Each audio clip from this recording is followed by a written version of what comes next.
नमस्कार दोस्तों, स्वागत है आप सभी का स्मार्ट क्लास के कॉल एग्जाम पर।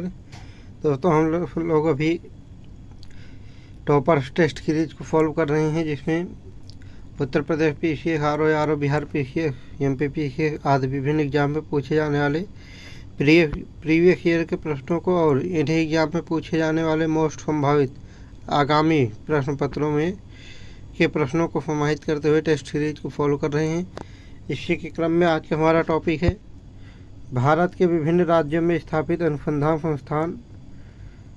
अनुसंधान केंद्र और प्रयोगशाला और आपदा प्रबंधन। तो आइए देखते हैं प्रश्न संख्या एक। प्रश्न संख्या एक में है, भारतीय अंतरिक्ष अनुसंधान संगठन इसरो का मुख्यालय किस राज्य में स्थित है?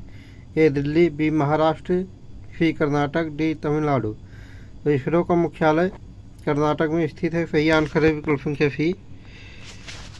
इसरो का मुख्यालय बेंगलुरु कर्नाटक में स्थित है। इसका उद्देश्य भारतीय अंतरिक्ष कार्यक्रमों का विकास और प्रबंधन करना है। प्रश्न संख्या 2 है, दिल्ली में स्थित नेशनल फिजिकल लेबोरेटरी का मुख्य कार्य क्या है?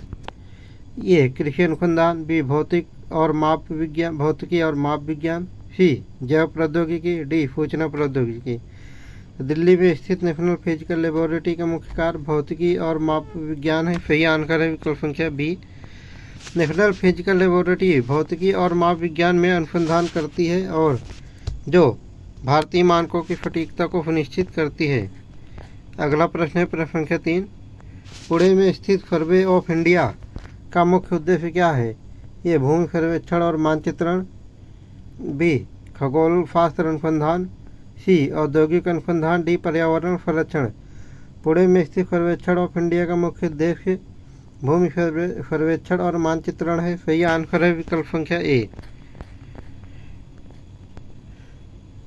सर्वे ऑफ इंडिया का मुख्य उद्देश्य भूमि सर्वेक्षण और मानचित्रण है, जो भारत के भौगोलिक डेटा को सटीक बनाता है। प्रश्न संख्या 4 है, National Institute of Oceanography Bharat के किस राज्य में स्थित है? A Gujarat, B Tamil Nadu, C Goa, D Kerala. National Institute of Oceanography Goa में स्थित है। सही आंसर है विकल्प संख्या सी।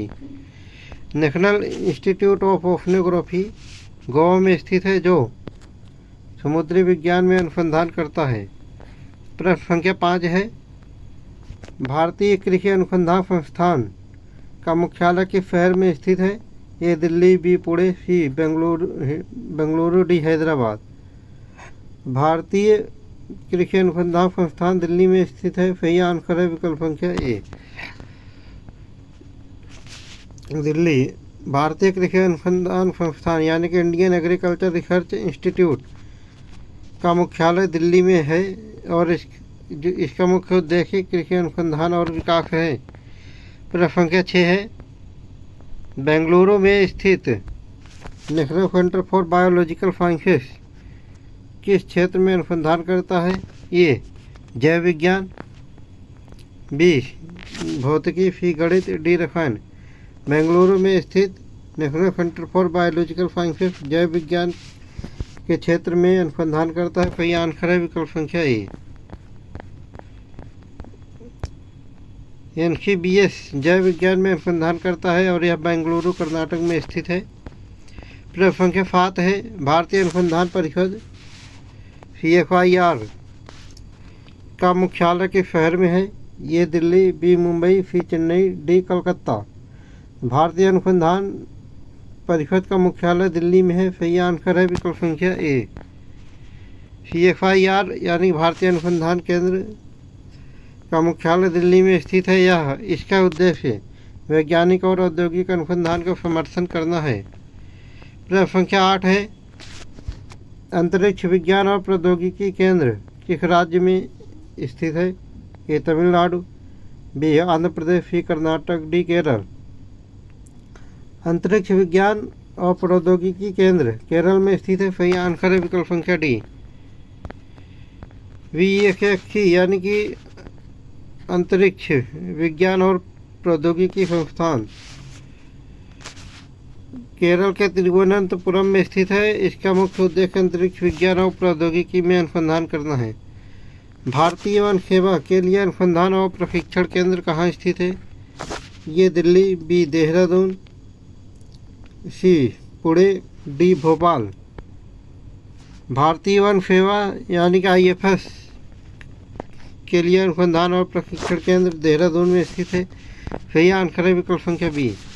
IFS का के लिए अनुसंधान और प्रशिक्षण केंद्र देहरादून में स्थित है, जहां वन सेवा के अधिकारियों को प्रशिक्षित किया जाता है। प्रश्न संख्या 40 है, national research Centre of mithun कहाँ स्थित है?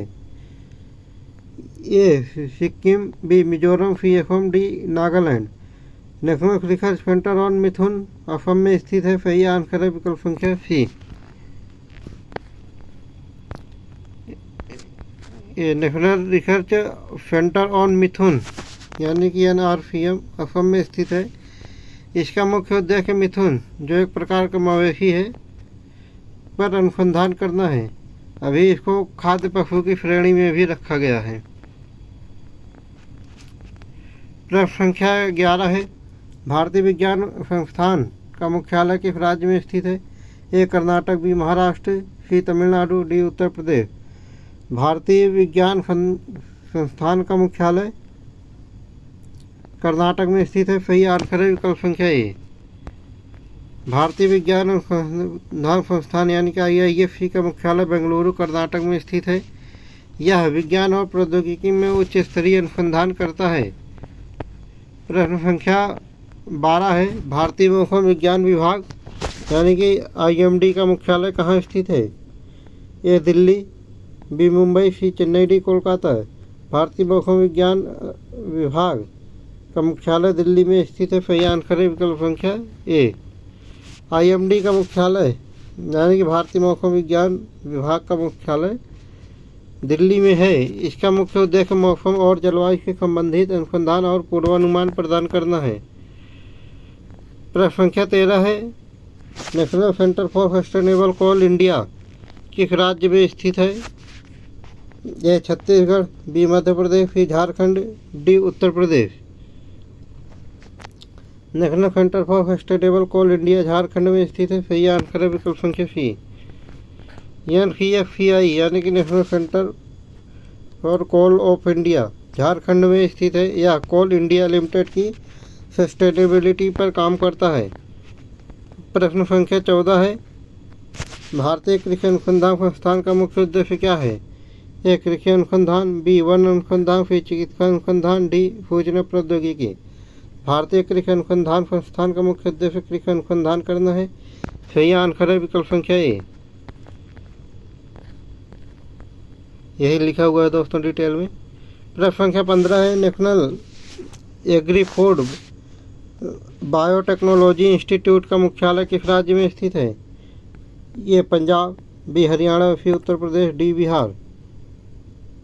National Agri Food Biotechnology Institute का मुख्यालय पंजाब में स्थित है। सही आंसर है विकल्प संख्या ए। इसका मुख्य उद्देश्य एग्री फूड बायोटेक्नोलॉजी में अनुसंधान करना है। प्रश्न संख्या 16 है, national centre for semiconductor devices का मुख्य कार्य क्या है? ये सेमीकंडक्टर अनुसंधान, बी कृषि अनुसंधान, सी भौतिकी अनुसंधान, डी चिकित्सा अनुसंधान। तो national centre for semiconductor devices का मुख्य कार्य सेमीकंडक्टर अनुसंधान करना है। सही आंसर है विकल्प संख्या ए। प्रश्न संख्या 17 है, National Institute of Public Health का मुख्यालय किस राज्य में स्थित है? A Uttar Pradesh, B Uttarakhand, C Rajasthan, D Gujarat. National Institute of Public Health का मुख्यालय उत्तराखंड में है। सही आंसर है विकल्प संख्या बी। इसका उद्देश्य सार्वजनिक स्वास्थ्य अनुसंधान और प्रबंधन करना है। प्रश्न संख्या 18 है, सेंडाई फ्रेमवर्क 2015 के 30 का मुख्य उद्देश्य क्या है? ये पर्यावरणीय संरक्षण, बी आपदा जोखिम में कमी, सी जलवायु परिवर्तन नियंत्रण, डी सतत विकास। तो सेंडाई फ्रेमवर्क 2015 के 30 का मुख्य उद्देश्य आपदा जोखिम में कमी करना है। सही आंसर है विकल्प संख्या बी। प्रश्न संख्या 19 है, national research centre on palm peace कहाँ स्थित है? A Karnataka, B Assam, C Uttar Pradesh, D Tamil Nadu.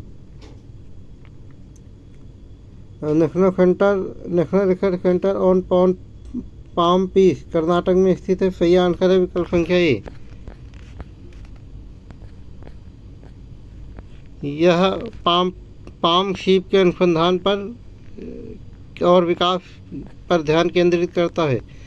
प्रश्न संख्या बी है, national research centre on monkey का उद्देश्य क्या है? ए मंकी के स्वास्थ्य और प्रजनन पर अनुसंधान, बी मंकी के आवास पर अनुसंधान, सी मंकी की नस्लों का संरक्षण, डी मंकी की आहार संबंधी समस्याओं पर अनुसंधान। National research centre on monkey का उद्देश्य मंकी के स्वास्थ्य और प्रजनन पर अनुसंधान करना है। सही आंसर है विकल्प संख्या ए। नेशनल सेंटर मंकी के स्वास्थ्य, प्रजनन और रोगों पर अनुसंधान करता है। यह संस्थान असम में स्थित है। नेशनल सेंटर ऑन मंकी वाला। प्रश्न संख्या 21 है, आपदा प्रबंधन अधिनियम 2005 के तहत किस संस्था की स्थापना की गई है? ये राष्ट्रीय आपदा प्रबंधन प्राधिकरण, बी राष्ट्रीय आपदा प्रबंधन ये तो दोनों एक ही है, बी में है राज्य आपदा प्रबंधन प्राधिकरण, सी स्थानीय आपदा प्रबंधन प्राधिकरण, डी जिला आपदा प्रबंधन प्राधिकरण। तो राष्ट्रीय आपदा प्रबंधन अधिनियम 2005 के तहत राष्ट्रीय आपदा प्रबंधन प्राधिकरण की स्थापना की गई। सही आंसर है विकल्प संख्या ए। यह आपदा प्रबंधन के लिए जिम्मेदार है। प्रश्न संख्या 22 है, आपदा जोखिम में कमी लाने के लिए सेंडाई फ्रेमवर्क 2015 के 30 में कितनी प्राथमिकताएं निर्धारित की गई हैं? ये 3, बी 5, सी 7, डी 10। आपदा जोखिम में कमी लाने के लिए सेंडाई फ्रेमवर्क 2015 के 30 में 5 प्राथमिकताएं निर्धारित की गई हैं। सही आंसर है विकल्प संख्या बी। प्रश्न संख्या 23 है, नेशनल बायोटेक्नोलॉजी डेवलपमेंट बोर्ड किस राज्य में स्थित है? A Uttar Pradesh, B Delhi, C Karnataka, D Gujarat. National Biotechnology Development Board Delhi में स्थित है। सही आंसर है विकल्प संख्या बी। इसका उद्देश्य बायोटेक्नोलॉजी के विकास को प्रोत्साहित करना है। प्रश्न संख्या 24 है, भारत में भूकंपीय जोन 3 किस प्रकार का प्रभाव क्षेत्र दर्शाता है? ये न्यूनतम प्रभाव क्षेत्र, बी मध्यम प्रभाव क्षेत्र, सी अधिक प्रभाव क्षेत्र, डी अधिकतम प्रभाव क्षेत्र। भारत में भूकंपीय जोन 3 मध्यम प्रभाव क्षेत्र को दर्शाता है। सही आंसर है विकल्प संख्या बी। जोन 3 भूकंपीय दृष्टि के मध्यम प्रभाव क्षेत्र को दर्शाता है, जिसमें भूकंपीय गतिविधि होती है, लेकिन यह जोन 4 और 5 की तुलना में कम तीव्रता का होता है। प्रश्न संख्या 25 है, National Agri Food Biotechnology Institute किस राज्य में स्थित है? A Punjab, B Haryana, C Uttar Pradesh, D Bihar. National Agri Food Biotechnology Institute Punjab में स्थित है। सही आंसर है विकल्प संख्या ए। इसका मुख्यालय पंजाब में है और इसका उद्देश्य एग्री फूड बायोटेक्नोलॉजी में अनुसंधान करना है। एग्री फूड यानी कि एग्रीकल्चर फूड। प्रश्न संख्या 26 है, सर्वे ऑफ इंडिया का मुख्यालय किस शहर में स्थित है? A Delhi, B Mumbai, C Pune, D Bengaluru. Survey of India का मुख्यालय दिल्ली में स्थित है। सही आंसर है विकल्प संख्या ए। सर्वे ऑफ इंडिया का मुख्यालय दिल्ली में है। इसका मुख्य कार्य भूमि सर्वेक्षण और मानचित्रण से संबंधित है। प्रश्न संख्या 27 है, सुनामी के कारण उत्पन्न होने वाली लहरें कैसी होती हैं? ये उच्च और तेजी से चलने वाली लहरें, बी निम्न और धीमी लहरें, सी हल्की और स्थिर लहरें, डी विभिन्न प्रकार की लहरें। सुनामी के कारण उत्पन्न होने वाली लहरें उच्च और तेजी से चलने वाली होती हैं। सही आंसर है विकल्प संख्या ए, उच्च और तेजी से चलने वाली। प्रश्न संख्या 28 है, national centre for biological sciences का मुख्यालय किस राज्य में है? A Karnataka, B Maharashtra, C Tamil Nadu, D Uttar Pradesh. National centre for biological sciences का मुख्यालय कर्नाटक में है। सही आंसर है विकल्प संख्या ए। यह जैविक विज्ञान में अनुसंधान करता है। प्रश्न संख्या 29 है, भारतीय विज्ञान संस्थान का मुख्यालय यानी कि इंडियन इंस्टीट्यूट ऑफ साइंसेस का मुख्य उद्देश्य क्या है? ये उच्च स्तरीय विज्ञान और तकनीकी अनुसंधान, बी चिकित्सा अनुसंधान, सी कृषि अनुसंधान, डी रक्षा अनुसंधान। और भारतीय विज्ञान संस्थान का मुख्य उद्देश्य उच्च स्तरीय विज्ञान और तकनीकी अनुसंधान है। सही आंसर है विकल्प संख्या ए। प्रश्न संख्या 30 है, भारत में ज्वालामुखी क्रिया के संबंधित प्रमुख क्षेत्र कौन सा है? ए पश्चिमी घाट, बी उत्तर पूर्वी भारत, सी हिमालय क्षेत्र, डी कर्नाटक पठार। भारत का ज्वालामुखी क्रिया के संबंधित मुख्य क्षेत्र उत्तर पूर्वी भारत है। सही आंसर है विकल्प संख्या बी। उत्तर पूर्वी भारत विशेषकर नागालैंड और मणिपुर ज्वालामुखी क्रियाओं के लिए जाना जाता है। प्रश्न संख्या 31 है, नेशनल इंस्टीट्यूट ऑफ टेक्नोलॉजी का मुख्यालय किस राज्य में है? A Maharashtra, B Uttar Pradesh, C Tamil Nadu, D Haryana. National Institute of technology का मुख्यालय हरियाणा में है। सही आंसर है विकल्प संख्या D. National Institute of technology का मुख्यालय हरियाणा में है। यह तकनीकी शिक्षा और अनुसंधान को बढ़ावा देता है। प्रश्न संख्या 32 है, नेशनल इंस्टीट्यूट ऑफ ओशनोग्राफी का उद्देश्य क्या है? ये समुद्री विज्ञान में अनुसंधान, बी कृषि अनुसंधान, सी सूचना प्रौद्योगिकी, डी रक्षा अनुसंधान। नेशनल इंस्टीट्यूट ऑफ ओशनोग्राफी का मुख्य उद्देश्य समुद्री विज्ञान में अनुसंधान है। सही आंसर है विकल्प संख्या ए। यह समुद्री संसाधनों और पर्यावरण के अध्ययन पर ध्यान केंद्रित करता है। प्रश्न संख्या 33 है, नेशनल सेंटर फॉर बायोटेक्नोलॉजी का मुख्यालय किस शहर में है? A Bengaluru, B Chennai, C Delhi, D Pune. National centre for Biotechnology का मुख्यालय बेंगलुरु में है। सही आंसर है विकल्प संख्या ए। इसका उद्देश्य जैविक विज्ञान में अनुसंधान करना है। प्रश्न संख्या 34 है, भारत में भूकंपीय जोन 5 के अंतर्गत कौन सा क्षेत्र आता है? ए उत्तर भारत का अधिकांश हिस्सा, बी पश्चिमी घाट, सी कर्नाटक पठार, डी गुजरात का कुछ हिस्सा। भारत के भूकंपीय जोन 5 के अंतर्गत उत्तर भारत का अधिकांश हिस्सा आता है। सही आंसर है विकल्प संख्या ए। भूकंपीय जोन 5 के अंतर्गत अत्यधिक भूकंपीय गतिविधियों वाले क्षेत्रों को दर्शाता है, जिसमें उत्तर भारत के अधिकांश हिस्से शामिल हैं, जैसे कि हिंदकुश पर्वत के आसपास का क्षेत्र। प्रश्न संख्या 35 है, नेशनल रिसर्च सेंटर ऑन वार्मानिया केंचुआ का मुख्यालय कहाँ है? A Uttar Pradesh, B Uttarakhand, C Tamil Nadu, D Himachal Pradesh. National research centre on worms का मुख्यालय उत्तराखंड में है। सही आंसर है विकल्प संख्या बी। यह कृषि वर्मों पर अनुसंधान करता है। प्रश्न संख्या 36 है, सुनामी की लहरों की विशेषता क्या है? छोटी और धीमी लहरें, बहुत ऊंची और तीव्र लहरें, बहुत गहरी और स्थिर लहरें, हल्की और छोटी लहरें। तो सुनामी की लहरों की विशेषता है यह बहुत ऊंची और तीव्र लहरें होती हैं। सही आंसर है विकल्प संख्या बी। यह बहुत व्यापक नुकसान भी पहुंचाती हैं।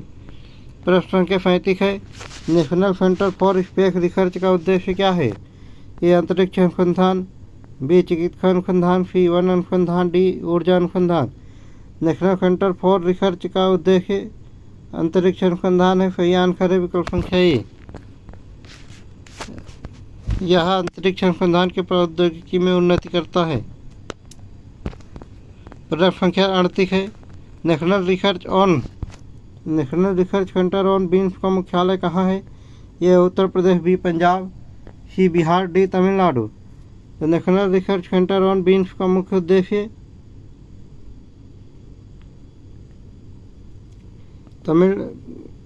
National centre research on beans का मुख्यालय तमिलनाडु में है। सही आंसर है विकल्प संख्या डी। यह बीन्स पर अनुसंधान करता है। प्रश्न संख्या 39 है, centre for development and advanced computing यानी सीडैक किस राज्य में स्थित है? A Karnataka, B Maharashtra, C Delhi, D Gujarat. तो centre for development on advance computing Maharashtra में है। सही आंसर है विकल्प संख्या बी।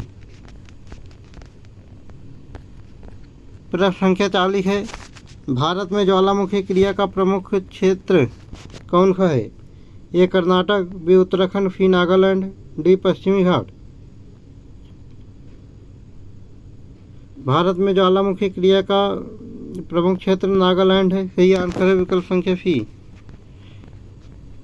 प्रश्न संख्या 41 है, अतिवृष्टि के कारण उत्पन्न होने वाली समस्या कौन सी है? ए सूखा, बी बाढ़, सी भूस्खलन, डी ठंड। अतिवृष्टि यानी कि बहुत अधिक वर्षा के कारण बाढ़ आती है। सही आंसर है विकल्प संख्या बी। प्रश्न संख्या 42 है, भारत में सूखा के किस प्रकार के दुष्परिणाम में खाद्यान्न की कमी शामिल है? ये मौसम विज्ञान संबंधी सूखा, बी कृषि सूखा, सी जल विज्ञान संबंधी सूखा, डी पारिस्थितिक सूखा। भारत में सूखा कृषि सूखा होता है। सही आंसर है विकल्प संख्या बी, कृषि सूखा। प्रश्न संख्या 43 है, भूकंपीय जोन 2 का प्रभाव किस प्रकार का होता है? ए न्यूनतम प्रभाव क्षेत्र, बी मध्यम प्रभाव क्षेत्र, सी अधिक प्रभाव क्षेत्र, डी अधिकतम प्रभाव क्षेत्र। भूकंपीय जोन 2 का प्रभाव क्षेत्र न्यूनतम प्रभाव क्षेत्र होता है। सही आंसर है विकल्प संख्या ए। प्रश्न संख्या 44 है, भूस्खलन की घटना का प्रमुख कारण क्या है?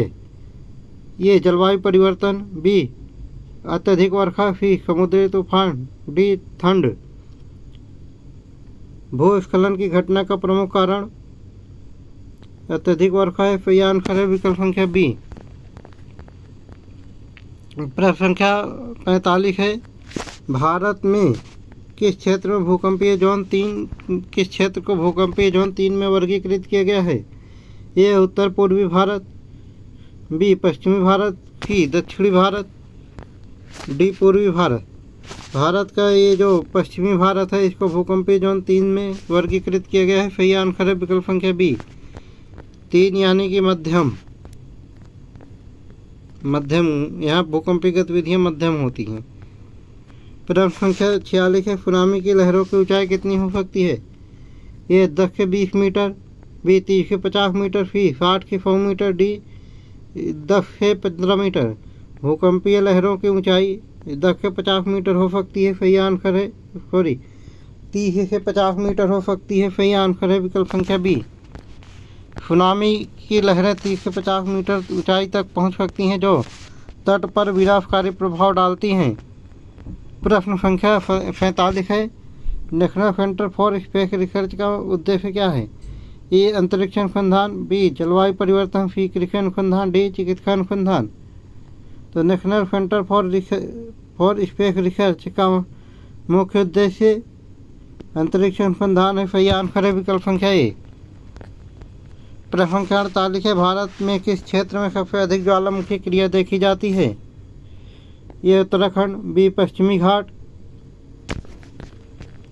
सी पूर्वी घाट, डी हिमालय। तो भारत का ये जो पश्चिमी घाट है यहाँ पे अधिक ज्वालामुखी क्रिया देखी जाती है। सही आंसर है विकल्प संख्या बी। प्रश्न संख्या 49 है, भूस्खलन की स्थिति में किस प्रकार के संकेत देखे जाते हैं? ये जलवायु परिवर्तन, बी भू आकृति में परिवर्तन, सी उच्च तापमान, डी समुद्री विज्ञान।